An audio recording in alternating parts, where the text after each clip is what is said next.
안녕하세요. 본인이 세상에서 가장 효자인 줄 아는 남편을 깔끔하게 폐기 처분한 40대 여자입니다. 가끔 유튜브의 사연 채널들을 보면서 세상에 이런 말도 안 되는 이야기를 가지고 사는 사람들도 있구나 싶은 생각을 여러 번 했었는데 제가 여기에 사연을 보내게 될 거라곤 정말 상상도 못했어요. 저는 이제 겨우 40대 초반이지만 짧은 인생 정말 파란만장하게 살았다고 자신할 수 있습니다. 그 이유가 뭐냐고요? 바로 제 남편, 아니, 이제는 전 남편이란 인간 때문입니다. 최근 저에겐 정말 기절초풍할 정도로 어이가 없었던 일들이 있었는데요. 지금부터 제게 어떤 일들이 있었는지에 대해 여러분들에게 이야기 보따리를 풀어보려고 합니다. 어릴 적 저희 집은 화목함 그 자체였습니다. 공무원으로 근무를 하고 계셨던 아버지께선 주말이 오면 무조건 가족들과 함께 시간을 보내려고 하셨어요. 바닷가에 가서 모래성을 쌓기도 하고 근처에 있는 다른 지역으로 드라이브를 가거나 맛있는 걸 먹으러 가기도 하고 아버진 주말에 가족들과 함께 놀러 갈 때마다 이런 말씀을 하셨습니다. 얘들아, 아빠가 자주 시간을 못 내줘서 미안해. 너희랑 여기저기 놀러 다니고 싶은 곳이 정말 많은데 우린 이렇게 주말마다 놀러 나오는 것만으로도 충분히 좋은데요. 그냥 아무것도 안 하고 가만히 있어도 엄마 아빠랑 함께면 모든 게 다 좋아. 저희 가족은 아무리 바빠도 늘 화목했고 서로 언성을 높이거나 사소한 일로 다투는 일도 없었습니다. 그래서 전 평생 동안 저희 가족이 행복할 거라고 생각했어요. 그런데 세상에 평생이라는 것과 영원이라는 것은 없더군요.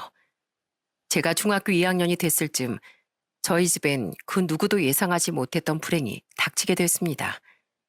아버지에겐 인생 친구라고 부를 정도로 아주 친한 친구 한 분이 계셨어요. 종종 저희 집에도 놀러 오시곤 했고 또 저희 남매를 볼 때마다 너무 예쁘고 귀엽다며 용돈을 쥐어주시기도 하셨기에 저도 그분을 광태 삼촌이라고 부르며 잘 따랐었죠. 그날도 여느 때와 다름없이 하교 후 집으로 돌아왔는데 평소랑은 다르게 집안이 굉장히 소란스러웠습니다. 광태 씨, 보증이 얼마나 위험하고 무서운 건지 알기나 해요? 절대로 안 돼요. 나가요, 나가! 제가 오죽하면 이러겠습니까? 예? 사업이 너무 어려워져서 그럽니다. 이 방법이 아니면 정말 제가 살 구멍이 없어서 그래요. 순철아, 제발 딱 한 번만 도와주라. 어? 너한테 무슨 일이 있어도 피해 안 가도록 할게. 보증 한 번만 서주면 내가 무슨 일이 있어도 악착같이 일어설게. 제발. 보증, 사업, 어른들의 입에서 나오는 말을 잘 이해할 수는 없었지만 광대 삼촌의 얼굴과 표정에서 대강의 상황을 알 수 있었어요. 아버진 한숨을 계속 푹푹 내쉬시더니 광태 삼촌의 손을 잡고 이렇게 말씀하셨어요. 이 사람아, 아무리 그래도 그렇지 친구 앞에서 이렇게 무릎을 꿇어. 내가 보증 서줄 테니까 그만 울고 일어나. 정말이야? 다른 사람이 서달라고 하면 고민도 않고 거절하겠지만 너니까 내가 서주겠다고 말하는 거야. 너도 옛날에 내가 힘들었을 때 옆에 있어주고 손 내밀어 줬잖아. 그러니까 나도 네가 필요할 때 도움을 주는 사람이 돼줘야지. 순철아, 정말 고맙다. 고마워. 이 은혜는 정말 잊지 못할 거야. 재수 씨한테도 너무 미안하고 내가 약속할게. 다음번에 찾아올 땐 꼭 웃으면서 찾아오기로. 다시 한번 고맙다, 순철아. 아버진 결국 광태 삼촌의 빚 보증을 서주기로 약속했습니다. 나중에 알게 된 사실이지만 빚 보증이라는 게 정말 위험한 거더라고요. 보증이라는 게 채무자가 돈을 제대로 갚지 못하면 빚 보증을 서준 보증인이 그 채무를 몽땅 끌어안게 되는 것이었습니다. 한마디로 광태 삼촌이 빚을 갚지 못하면 저희 아버지가 그 빚을 그대로 갚아야 한다는 것이었죠. 아주 큰 위험 부담이 있음에도 불구하고 아버지께선 광태 삼촌을 믿고서 보증을 서주신 거였습니다. 어머닌 선뜻 보증을 서주겠다고 말씀하신 아버지를 향해 걱정스러운 말투로 이렇게 말씀하셨어요. 당신 정말 책임질 수 있어? 만에 하나 광태 씨가 빚을 제대로 못 갚으면 그 빚이 당신 몫이 되는 건데 그땐 어떡하게. 걱정하지 마. 저 친구는 한 번 마음먹은 건 무슨 일이 있어도 해낼 친구야. 그러니까 시간이 좀 걸리더라도 꼭 일어설 거야. 난 그렇게 믿어. 하지만 그로부터 6개월이라는 시간이 지나 아버지의 믿음은 완전히 산산조각이 나버리고 말았어요. 광태 삼촌은 결국 어려움을 극복하지 못하고 회사 문을 닫으셨고 설상가상으로 빚까지 제대로 갚지 못해 결국 모든 채무를 아버지께서 떠안게 됐습니다. 저희 아버지와 그렇게 오랜 시간 알고 지냈다면서 둘도 없는 친구 사이라면서 광태 삼촌은 저희 가족에게 미안하다는 말 한마디 없이 종적을 감췄습니다.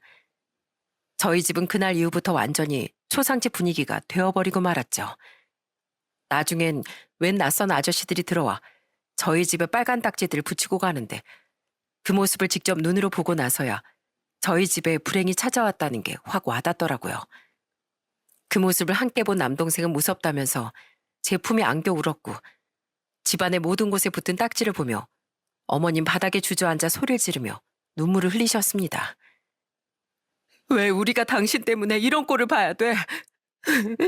우리가 어떻게 해서 이 집을 마련했는데 당신의 그 의리랑 믿음 때문에 우리 집안 전체가 망해버렸어. 미안해 여보. 이렇게 될 줄은 몰랐어. 정말 미안해. 저희 가족은 결국 살던 집을 내놓고서 근처에 가격이 저렴한 새방을 얻어 생활을 하게 됐습니다. 더불어 어머니가 운영하시던 가게도 잠깐 동안 문을 닫게 되었죠. 이사간 집은 벽지에 군데군데 곰팡이가 쓸어 있었고 화장실이나 방문을 열면 간간이 바퀴벌레가 나올 정도로 열악했어요. 그날 이후 술을 한 입도 드시지 못하는 어머니께선 계속해서 술을 드시기 시작했습니다. 하루에 소주 한 병씩은 매일같이 드셨고 술을 드실 때마다 잔뜩 취하신 채로 아버지께 소리를 지르며 주정을 부리기 바쁘셨어요. 당신 애들 보기 부끄럽지도 않아? 나 같으면 가족들 보기 미안하고 부끄러워서 고개도 못 들고 다니겠네. 당신은 말이야, 앞으로 이 집에서 밥 먹을 생각도 하지 마. 당신 목구멍으로 넘어가는 쌀 한 톨도 아까우니까. 그렇게 점점 불행한 일상에 익숙해지고 있던 어느 날, 저는 평소보다는 조금 늦은 하굣길에서 집으로 향하고 계시는 아버지의 뒷모습을 마주할 수 있었어요. 그런데 아버지 어깨가 축 늘어져 있는 거예요. 한 번도 아버지의 뒷모습을 제대로 본 적이 없었는데 잔뜩 처져 있는 그 어깨를 보니 저도 모르게 막 눈물이 나려고 하더라고요. 저는 최대한 밝은 목소리로 아버지를 불렀습니다. 아빠! 이게 누구야? 우리 공주구나. 학교에서 이제 마친 거야? 오늘은 왜 이렇게 늦게 마쳤어? 친구들끼리 남아서 공부 좀 하다가 오느라 좀 늦었어. 아빠랑 이렇게 마주쳐서 같이 집에 들어가니까 되게 반갑고 기분도 좋다. 우리 공주님, 오늘도 학교에서 재미있게 보냈어? 그럼, 난 항상 재미있게 보내는걸? 아빠, 있잖아. 내가 아빠한테 꼭 해주고 싶은 말이 있는데 들어줄 수 있어? 물론이지. 우리 딸이 하는 말이면 당연히 들어줘야지. 아버지의 대답을 듣자마자 저는 아버지를 있는 힘껏 꽉 안아드렸습니다. 그리고 제가 하고 싶었던 말들을 하기 시작했어요. 사람은 누구나 한 번쯤 사고를 겪고 살아간대. 모든 일이 내 뜻대로 잘 될 수만은 없는 거고 잘 되길 바랬던 일이 예상치 못하게 꼬일 수도 있는 거라고 우리 담임 선생님께서 말씀해 주셨어. 그러니까 어깨 조금만 더 펴고 살아도 될 것 같아. 아빠한텐 세상 무엇과도 바꿀 수 없는 가족이라는 소중한 존재가 있잖아. 그러니까 조금만 더 웃자. 다른 사람은 몰라도 난 무조건 아빠 편이야. 알지? 우리 딸이 아빠한테 이런 말도 다 해줄 줄 알고 다 컸네, 다 컸어. 그래, 아빠 이제부터 더 힘내서 살아볼게. 그렇게 말해줘서 너무 고맙다, 자영아. 고맙긴 자식으로서 당연한 건데. 아빠, 많이 사랑해요. 그날 집으로 가는 길목에서 저희 부녀는 한참 동안 서로를 꼭 끌어안고 있었습니다. 그리고 이왕 마주친 김에 저녁을 먹고 들어가자는 아버지의 말에 근처에 있는 중국집에서 짜장면을 먹은 후 집으로 들어갔어요. 그리고 저는 그날 밤 자기 전 최대한 용기를 내어 어머니께 다가가 이렇게 말을 꺼냈습니다. 엄마, 있잖아. 이제 아빠 좀 용서해주면 안 될까? 뭐? 아빠를 용서해달라니 그게 무슨 소리야? 나라도 충분히 알고 지냈고 믿을 수 있는 몇십 년 지기 친구가 와서 울고불고 한 번만 도와달라고 하면 아무 의심도 걱정도 없이 믿고 도와줄 것 같아. 그래도 아빠가 우리 집 가장인데 매일같이 저렇게 표정도 안 좋고 어깨도 축 처져 있는 모습도 보기 안 좋고 엄마가 마시지도 못하는 술 매일같이 마시고 취한 모습도 엄마랑 아빠가 싸우는 모습도 더 이상 보고 싶지 않아서 그래. 엄마, 아빠 딱 한 번만 용서해주자. 우리를 봐서라도, 어? 나도 알아. 네 아빠가 일부러 그런 건 아니라는 걸. 그런데 그 선택 하나로 집까지 날려먹은 게 너무 화가 나서 그래. 화가 나서. 그지? 엄마랑 아빠가 어떻게 마련했는 줄 아니? 너희한테 맛난 음식 하나 제대로 못 먹이고 백화점에서 옷을 사는 대신 시장에서 옷을 사입히면서 돈을 아끼고 아껴가며 악착같이 모아서 마련한 집이야. 그런 집을 고작 빚보증 하나로 날려먹었으니 엄마가 속이 뒤집어지고 눈물이 나고 부하가 치밀어 오르고 하는 거라고. 그 집이 어떤 집이었는데.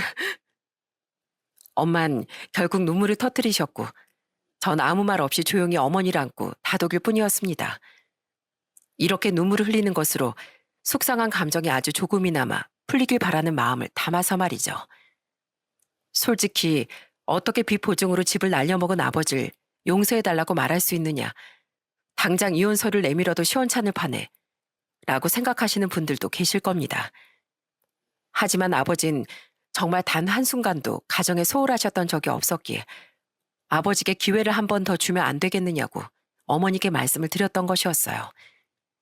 만약 아버지가 조금이라도 가족에게 소홀하게 대했다면 전 어머니께 아버지를 용서하라는 말 대신 이혼하라는 말을 건넸을 겁니다. 제가 그 말을 꺼낸 지 일주일 정도가 지난 후 두 분은 늦은 새벽까지 오랫동안 대화를 나누셨어요. 결국 어머니는 아버지를 용서해 주셨고 아버지는 어머니께 미안하고 또 미안하다며 소리내 엉엉 우셨어요. 그만 울어. 내일 출근도 해야 되는데 그렇게 퉁퉁 부은 눈으로 출근할 거야? 솔직히 당신이 나한테 욕을 한 트럭 하고서 짐을 싸두고 나간다고 하더라도 난 당신 잡을 자격도 없는 놈인데 이런 한심하고 못난 남편을 용서한다고 말해주니까 그게 너무 고마워서. 고마우면 앞으로 우리 가족한테 1000배로 더 잘해. 그리고 지금 당장은 어렵더라도 우리 예전처럼 다시 힘내서 살아보자. 그러다 보면 다시 벼뜰 날도 오겠지. 두 분이 서로 손을 잡고 한참 동안 눈물을 흘리는 모습을 보고서 저희 남매도 조용히 눈물을 훔쳤습니다. 부모님께서 관계를 회복하신 뒤부터 침울하기만 했던 집안은 아주 조금씩 활기를 되찾기 시작했어요.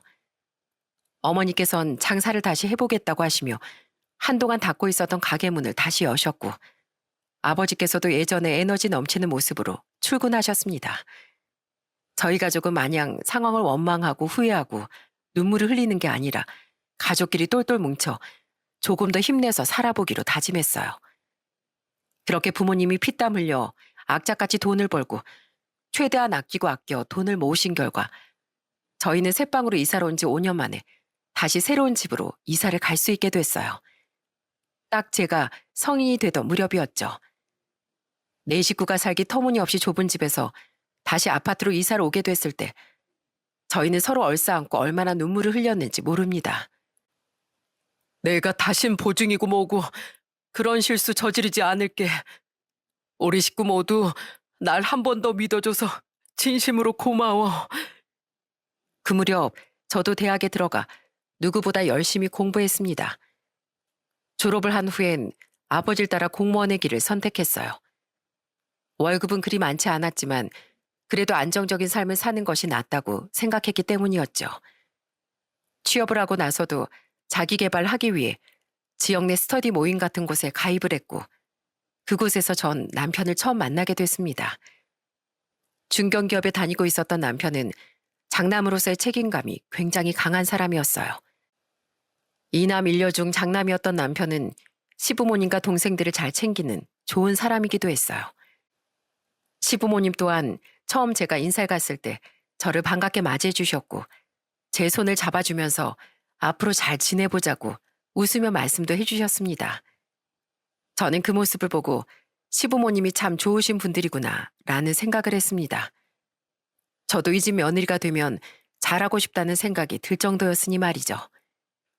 그 후 양가 상견례까지 모두 끝낸 다음 본격적으로 결혼 준비에 들어가게 됐어요. 그런데 결혼을 준비하는 과정에서 시모가 벼랑간 저희에게 이런 이야기를 하더라고요. 너희 결혼하는데 우리나 안 거들어줘도 괜찮지? 네? 그게 무슨 말씀이세요, 어머님? 지금까지 아무 탈 없이 이 나이 먹도록 키워놨으면 그걸로 된 거지. 뭘 더 바래? 어차피 너도 공무원이라고 했고 송아기도 연봉이 적은 편도 아니니까 매달 받는 월급 꼬박꼬박 다 모아뒀을 거고 그러면 굳이 우리 도움 없이도 너희 돈으로 알아서 다 해결할 수 있지 않겠니? 설마 일하면서 저축 하나 안 해놓은 건 아니지? 저축은 당연히 다 해놨죠. 그런데 상견례 할 때도 아무 말씀 없으셔서 조금 당황스러웠을 뿐이에요. 두 분 의견이 그렇다고 하시면 저희도 그냥 저희 선에서 적당히 준비할게요. 그동안 아무 탈 없이 키워줬으면 됐지 뭘 더 바라냐는 말에 그냥 할 말이 없더군요. 저희는 뭐 해달라고 말씀을 드린 것도 아니었고 요구사항이 있었던 것도 아니었는데 말입니다.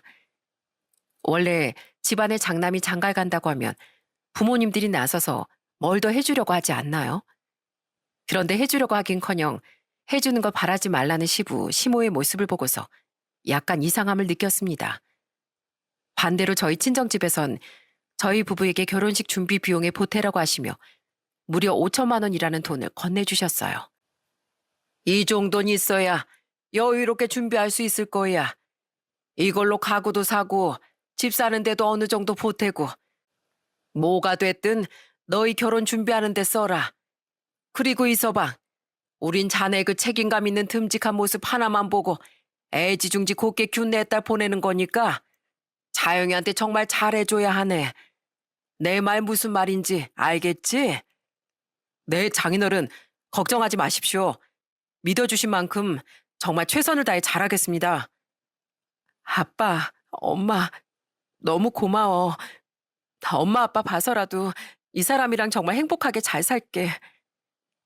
그렇게 저희는 부모님의 도움을 받아 금전적 부담 없이 결혼식을 무사히 올릴 수 있었고 제가 공무원이었기에 낮은 금리로 전세 대출을 받은 후 부모님이 주신 돈을 조금 더 보태 좋은 전세집을 구할 수 있었습니다. 대출도 대출이었지만 무엇보다도 부모님께서 돈을 보태주신 것이 많은 도움이 되더라고요. 시댁엔 굳이 친정의 도움을 받았다고 이야기를 꺼내지 않았습니다. 괜히 꺼내면 또 긁어 부스럼을 만들 것 같더라고요. 저희는 결혼 1년 만에 천사 같은 쌍둥이 아들들을 품에 안을 수 있었습니다. 하나도 아닌 둘이라 양가 부모님께선 무척이나 좋아하셨어요. 그리고 당분간은 아이를 키우는 데 집중하고 싶어 다니고 있던 직장을 그만뒀습니다.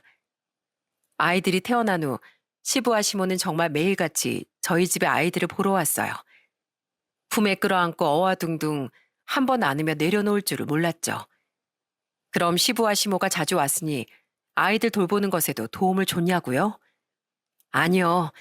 그냥 정말 예뻐해 주기만 했습니다. 너 저기 싱크대에 있는 설거지는 평생 쌓아두기만 할 생각인 거냐? 왜 보고서 손도 안 대고 있어? 저희 집안일은 되도록 분담해서 하고 있거든요. 설거지는 남편 담당이라 남겨두고 있는 거예요. 아이고 세상에. 앞으로 세상이 어찌 돌아가려고 그러는 건지 모르겠다. 어떻게 남편한테 주방일을 시킬 수가 있어? 아버님, 지금 시대가 어느 시대인데요. 이전처럼 남자는 바깥일, 여잔 집안일 하는 시대는 진작에 지나갔어요. 요즘은 남편들한테도 시키면 다 해요. 살림하고 육아 전담하는 남편들도 얼마나 많다고요. 요즘 젊은 애들 생각 따라가기 참 힘들다. 우리 때 남편은 하늘처럼 여기고 그랬는데. 시부와 시모는 결혼식을 올리고 혼인신고서에 잉크가 마르기도 전부터 태도가 바뀌었어요. 처음 인사를 갔던 날 제게 마냥 웃으면서 친절하게 대해줬던 건 그냥 말 그대로 첫 만남이었기 때문이었던 것 같아요. 그중에서도 제가 가장 싫었던 건 맏며느리니 이 정도는 해야지. 우리 집 잘난 장남을 데리고 갔으면 네가 이 정도는 우리한테 해줘야지. 와 같은 것들이었습니다. 가끔 보면 마음속에 작은 보상 심리 같은 게 자리를 잡고 있는 듯 보였어요. 시부, 시모의 생신날엔 꼭 제가 손수 만든 미역국과 음식을 드시고 싶어 했고, 때로는 아무 날이 아니었음에도 불구하고 용돈을 바라시기도 했습니다. 뭐 생신날 음식을 만들어드리고 미역국을 끓여드리는 거, 용돈을 바라시는 거, 그 정도야 당연히 해드릴 수 있는 부분이라 생각해서 큰 불편함 없이 해드리곤 했습니다. 그런데 어느 날은 시누이와 시동생까지 자기네들을 왜 챙겨주지 않느냐고 짜증을 내더라고요. 언니, 솔직히 결혼하고 식구가 됐으면 이렇게 마주칠 때마다 아가씨 용돈이에요, 도련님 용돈이에요 하고 챙겨주셔야 되는 거 아니에요? 맞아요, 형수님. 좀 너무하신 것 같아요. 형은 말 안 해도 맨날 저희 보면 필요한 거 없냐 물어보고 용돈도 딱딱 알아서 쥐어주고 그랬었는데 솔직히 형수님도 그러실 줄 알았어요. 아가씨, 도련님, 제가 왜 그래야 하는지 알아들을 수 있게 설명을 한번 해보실래요? 아니, 그야 가족이니까요. 그리고 새언니인데 좋은 마음으로 줄 수도 있는 거 아닌가? 제가 돈을 주는 건 가족으로서 당연히 해야 할 일이 아니에요. 그리고 성인이 됐으면 충분히 아르바이트라도 해서 돈 벌 수 있는 나이잖아요. 언제까지 남의 지갑에서 돈 나오기만을 바라보고 있을 건데요. 20대 중반 돼서도 그럴 거예요? 30, 40, 50살 돼서도 백수노름 하면서 돈 나오길 바라만 보고 있을 거냐고요. 성인이 됐으면 이제 적어도 생각이라는 걸 좀 하고 살아야 하지 않을까요? 이렇게 딱 잘라서 이야기라니 두 사람 다 아무 말도 못하더군요. 저는 뻔뻔하게 행동하는 시누이와 시동생이 도저히 이해가 가지 않았습니다. 그리고 남편은 어째서인지 아이들이 태어난 이후 장남 콤플렉스가 더욱 심해졌어요. 자기 가족을 챙기지 않으면 곧 무슨 일이 일어난 사람처럼 행동을 하더라고요. 이런 남편을 보면서 참을인을 새기던 제가 폭발을 하게 된 건 결혼한 지 5년째 되는 해 돌아온 시모의 생신날이었습니다. 그날은 쌍둥이들 모두가 몸살 감기에 걸린 날이었어요. 열이 나고 토하고 울고 정신이 하나도 없더라고요. 아무리 생각해도 아픈 아이들 데리고 시댁에 갈 수 없을 것 같아 급히 남편에게 전화를 걸어 상황을 설명했죠. 여보, 미안한데 오늘 애들 상태가 너무 안 좋네. 아까 병원 가서 링거를 맞췄는데도 열이 떨어질 생각은 안 해. 미안한데 나랑 애들은 오늘 어머님 뵈러 못 갈 것 같아. 그러니까 당신 혼자서라도 다녀와. 어머님께는 따로 내가 연락드릴게. 아무리 그래도 이렇게 중요한 날 맏며느린 당신이 빠지면 안 되지. 해마다 당신이 생신도 챙겨드리고 미역국도 끓여드리고 했잖아. 어머니가 당신이 끓인 미역국을 얼마나 좋아하시는데 도저히 안 되겠어?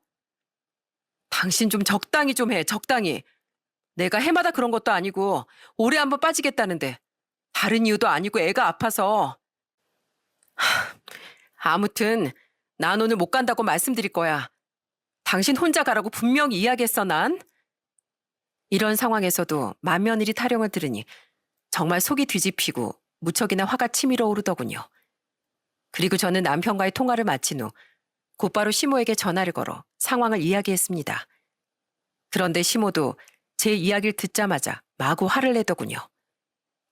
이런 날 맏며느리가 자리를 비우겠다는 게 말이나 되는 소리야? 그러지 말고 애들은 뭐 병원 가서 수액이라도 좀 맞춰놓고 오든지 아니면 사돈댁 가깝잖아. 사돈댁에 잠깐 맡겨놓고 오던지 해라. 열이 펄펄 끓는 애들이 그 긴 시간 동안 이동을 어떻게 해요? 어린애들 열병 나는 게 얼마나 무서운지 어머님도 잘 알고 계실 거 아니에요. 어머님 생신도 중요하지만 저한테 제가 10달 품어 낳은 애들이 더 중요해요. 죄송하지만 오늘은 아범만 보낼게요. 에휴, 하여간에 맏며느리라고 하나 있는 게 시애미한테 한마디를 안 지려고 아주 머리 꼭대기까지 기어오르려고 파락을 하는구만, 파락을. 네 마음대로 해라. 시모는 그렇게 전화를 끊어버렸습니다. 정말 화가 미친 듯이 끌어올랐어요. 어떻게 같은 부모 입장의 사람까지 제 마음을 그렇게 몰라주나 싶었습니다. 그렇게 저는 끙끙 앓는 두 아이들을 열심히 간호했고 몇 시간 후 남편이 집으로 돌아왔습니다. 저는 그런 남편을 향해 잠깐 이야기를 하자고 불러낸 다음 남편의 눈을 쳐다보며 똑바로 말했어요. 당신이 장남으로서 제 역할 다 하는 거?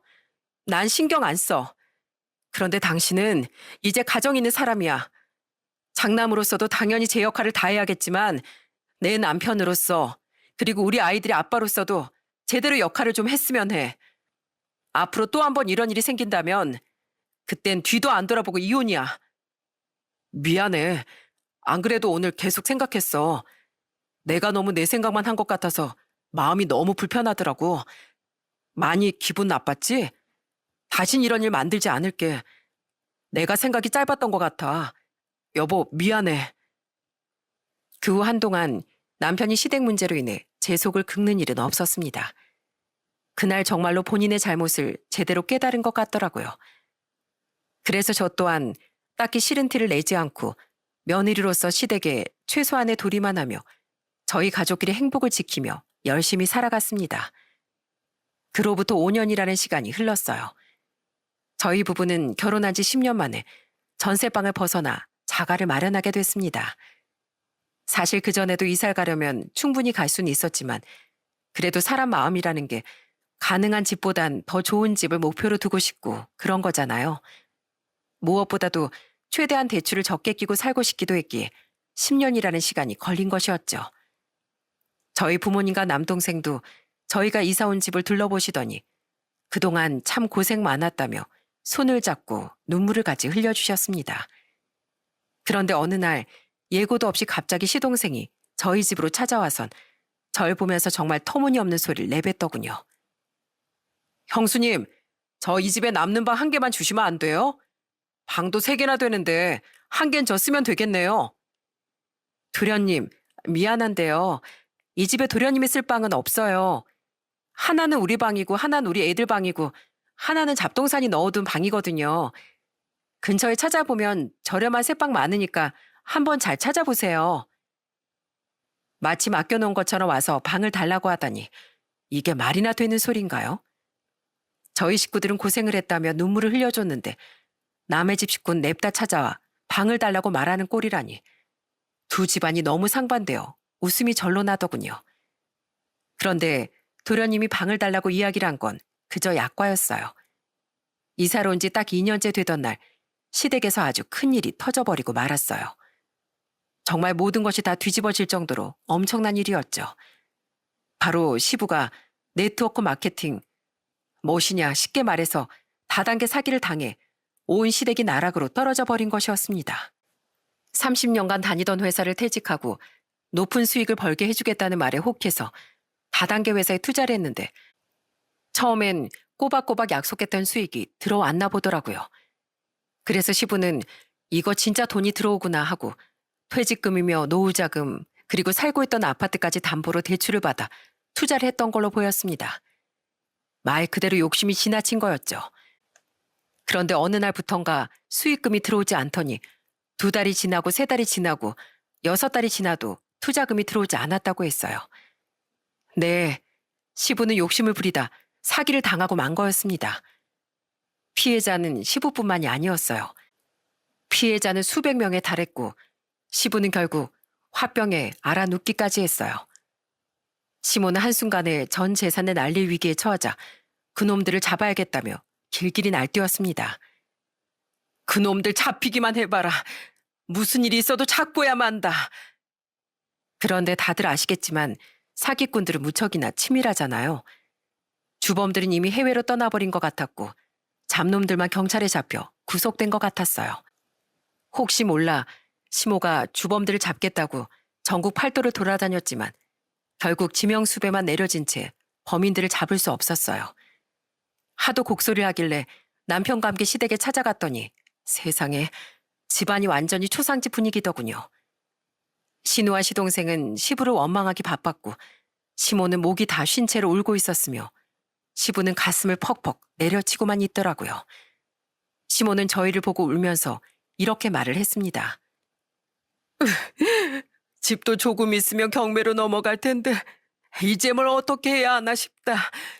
내 식구가 모두 길바닥에 나앉게 생겼으니 아이고 이를 어쩜 좋으냐 그래. 걱정하지 마세요 어머님. 다 방법이 있을 거예요. 제가 좋은 방법이 없나 하고 한번 찾아볼게요.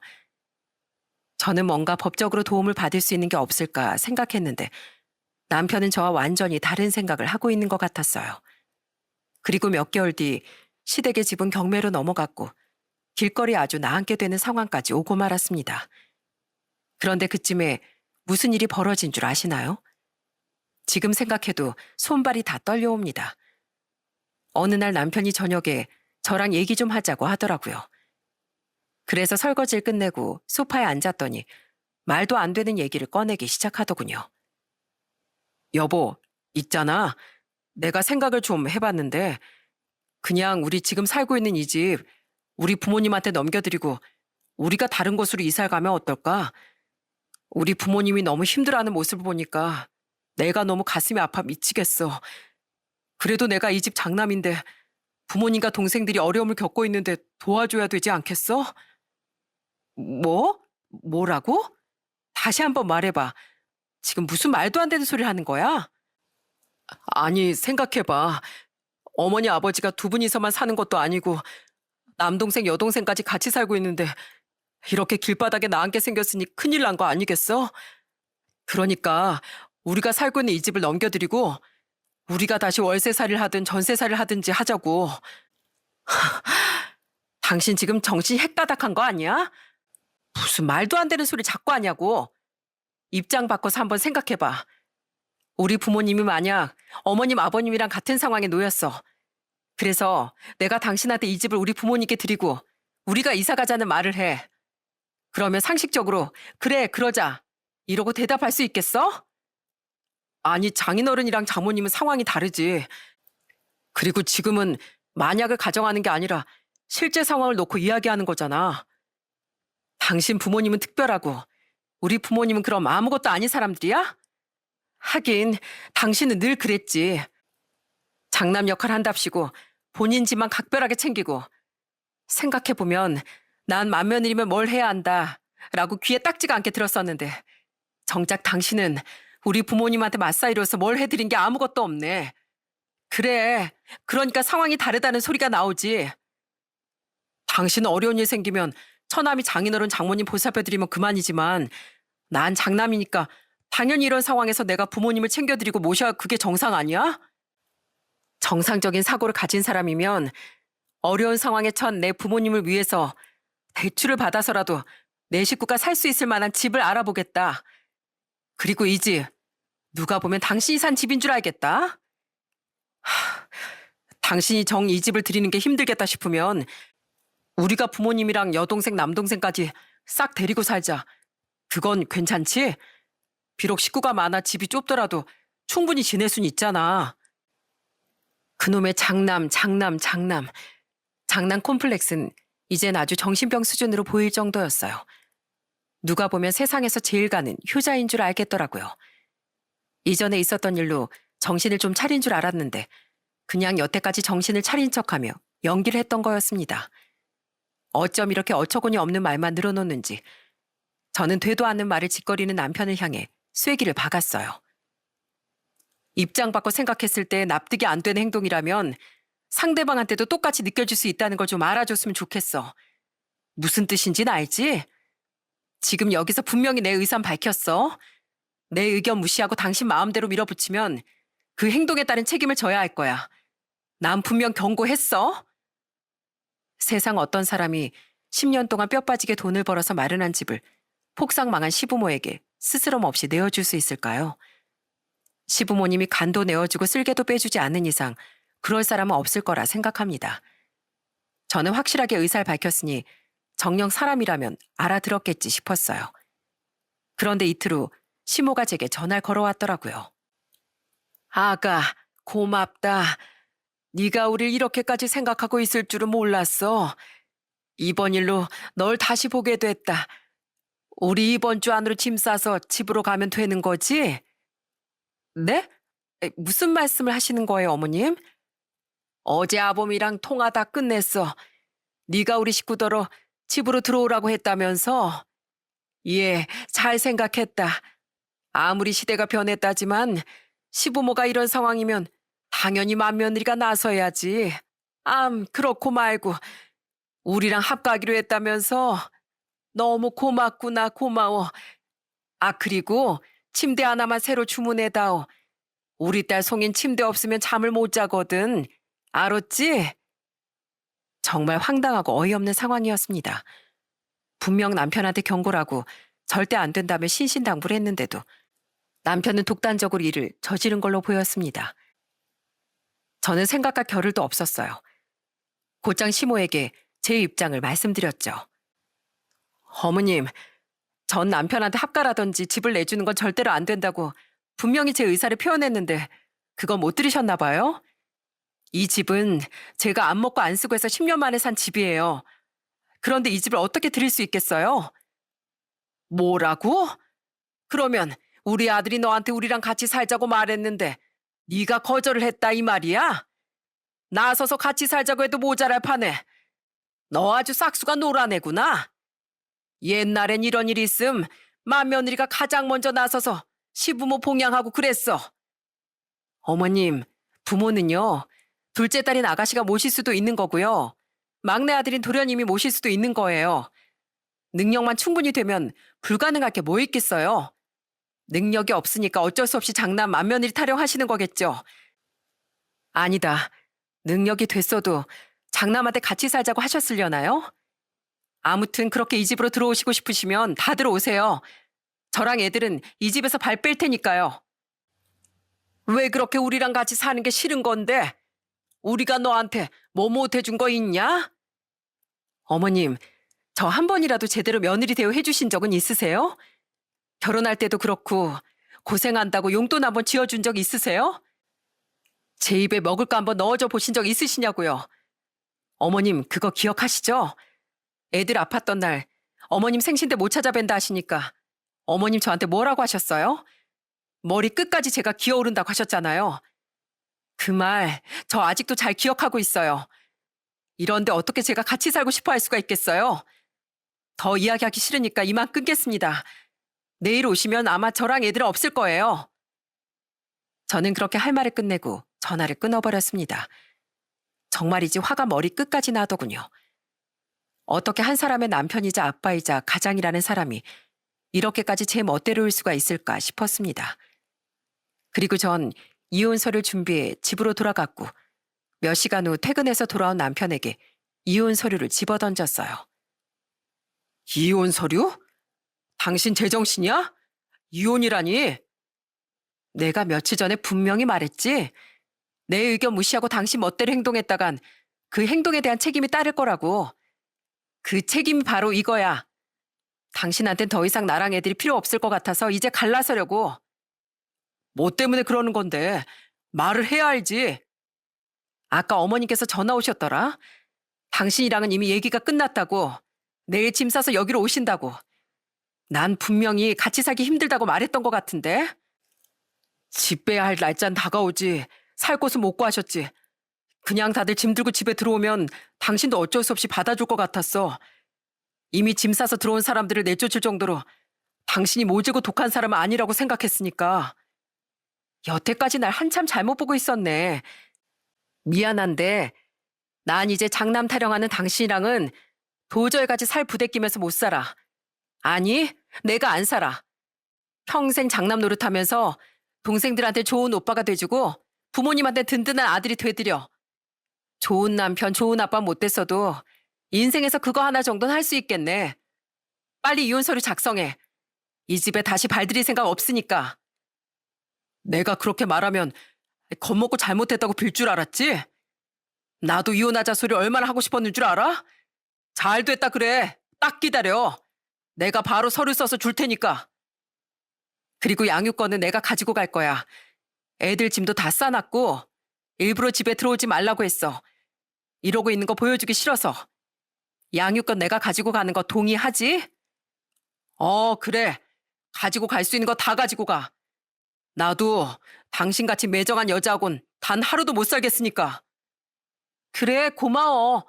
이혼하고 영원히 장남 노릇하고 살아봐. 아마 몇 년도 못 가서 나한테 찾아와서 잘못했다고 무릎 꿇고 빌 날이 올 테니까. 뭔 소리야? 나 남자야. 그것도 상남자. 그럴 일 없을 테니까 빨리 이혼하자. 잘 먹고 잘 살아라. 그렇게 우린 이혼을 선택하기로 했습니다. 저는 서류를 챙기고 아이들을 데리고서 곧바로 친정으로 향했어요. 부모님께선 제 모든 이야기를 다 들으시곤 남편 욕을 하시며 제게 잘했다고 말씀해 주셨어요. 네 아빠도 장남이지만 그렇게까지는 안 했어. 사람이 정도라는 게 있어야지. 잘 갈라섰다. 그런 놈이랑 더 같이 살아봐야 너한테 좋을 거 하나도 없어. 사람들이 염치라는 게 있어야지. 결혼할 때 한 푼도 안 보낸 인간들이 거머리처럼 붙어 먹으려고 해. 아이고 시원하다. 잘했다. 잘했어. 진작에 갈라설 거 그랬어. 그래도 예전에 내 편 들어주는 척이라도 했던 사람이 시부모님들이 나이가 들면 들수록 장남 타령을 하려고 하네. 이젠 정말 지긋지긋하다. 지 부모님 소중한 걸 알면 지 가족 소중한 것도 좀 알아야지.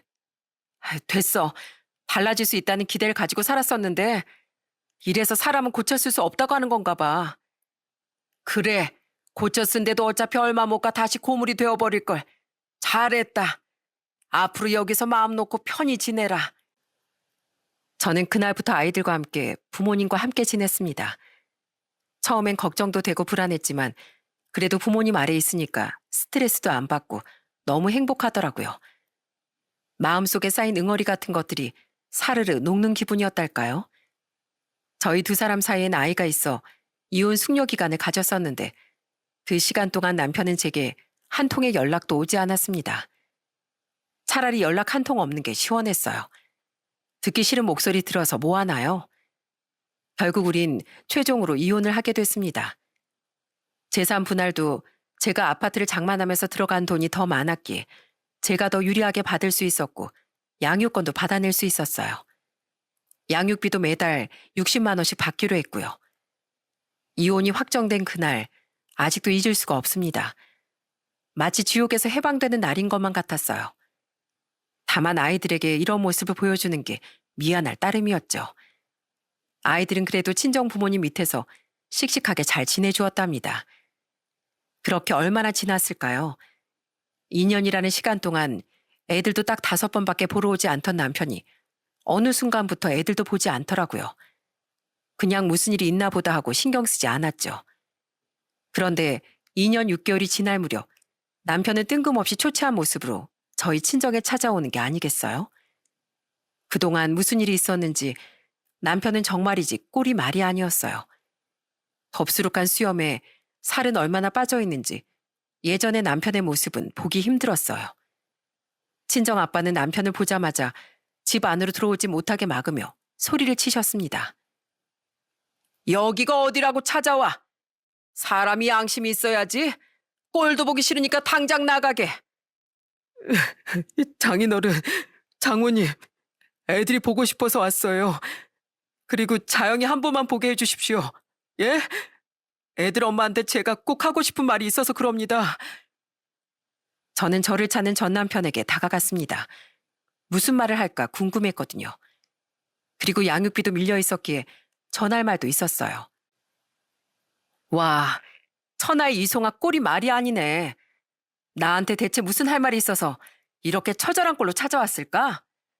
어디 무슨 헛소리 하는지 드러나 보자고. 자, 해봐. 야, 여보, 나 도저히 힘들어서 못 살겠어. 우리 가족들 정말 지겹다 지겨워. 기생충도 이런 기생충들이 없을 거야. 그걸 왜 이제 알았을까? 당신과 이혼하고 집 하나 얻어서 같이 살았는데 공과금이며 생활비며 보험료며 모든 돈은 내 월급에서 나가니까 힘들어 죽는 줄 알았어. 심지어는 동생들 핸드폰비 카드값까지 다 내주고 있었다니까. 옆에 있을 때 당신의 소중함을 좀 알았어야 하는 건데 내가 그걸 모르고 주제도 모르고 정작 중요한 건 다 놓치고 살았어. 미안한데 이제 와서 그런 말해도 통하지가 않아요. 나도 알아. 그래서 나 후회하고 있다고. 진작 당신 말을 들었어야 했는데. 여보, 미안하다. 정말 미안해. 됐고, 그래서 하고 싶은 말이 뭔데? 있잖아. 내가 지금이라도 우리 가족 버리면 나랑 재결합할 수 있어? 나 이젠 우리 가족 신경 안 쓰고 당신하고 애들만 바라보고 살게. 각서라도 쓸까? 아님 공중이라도 받아둘까? 아이고, 이송학 씨, 꿈 깨세요. 기차님이 떠났거든요. 딱 보니까 나랑 이혼하고 재산분할 받은 돈을 니네 가족들한테 다 써서 빈털터리 된 것 같은데 저 눈 높아요. 누가 밑바닥까지 떨어진 사람을 쳐다보겠어? 재혼할 마음도 없지만 만약 하더라도 당신같이 독단적이고 자기 가족밖에 모르는 인간이랑 안 만나. 만나더라도 자기 가정부터 챙기고 너보다 훨씬 개념 있는 남자 만나서 평생 네가 배 아파하는 모습 보면서 살 거라고. 알았어? 그러니 자업자득이니 다신 찾아오지 마. 그리고 너 양육비 밀린 거 알지? 딱 보니 니네 가족들한테 돈 쓰느라 양육비도 못 준 것 같은데 인간아 언제 정신 차릴래? 네 자식들한테 돈 쓰는 게 그렇게 아깝디? 올해 안에 정리하도록 해. 안 그러면 내 성격 알지? 나 분명 말했다. 여보, 제발. 나 통장에 16만 원밖에 없어. 제발 나 좀 받아줘. 저는 그렇게 매정하게 전 남편을 쫓아내버렸습니다. 남편은 시댁 식구에게 정신적으로나 물질적으로 아주 진절머리가 난 걸로 보였어요. 성인이 돼서도 백수로 지내는 시동생들, 욕심부려서 다단계 투자했다가 전 재산 날린 전 시부모님. 이 사람들을 데리고 살고 있으니 정신이 온전할 수 있을까요? 그렇게 우리 부모님 하더니 나락으로 떨어지고 만 거였습니다. 그러게 제 말을 진작에 듣지 그랬을까요? 아마 전 남편은 평생을 시댁 식구들 뒷바라지 해야 할 테니 사는 게 아닐 걸로 보여지네요. 그렇게 저는 모든 시간들을 이겨내고서 아이들을 혼자 키우는 당당한 엄마로 잘 살아가고 있어요. 남동생도 종종 찾아와서 우리 아이들과 즐거운 시간을 보내고 있답니다. 친정 부모님도 이혼한 딸이 신경이 쓰이는지 옆에서 절 많이 챙겨주시는데 그럴 때마다 눈물이 나지만 전 이런 부모님을 위해서라도 더 힘을 내서 밝게 살아가려고 합니다. 처음엔 마음이 참 무거웠는데 이젠 홀가분하네요. 뭔가 무겁게 누르고 있던 것에서 벗어난 기분이라고나 할까요? 그래서 더 용기를 내보려고요. 이 사연을 들어주신 분들께서도 혹시나 내 인생에 있어서 가장 소중한 것을 놓치고 있진 않은지, 쓸모없는 것에 시간을 허비하고 있진 않은지 한 번쯤 돌아보는 시간을 가져보시면 좋을 것 같다는 마음으로 사연을 보내게 됐어요.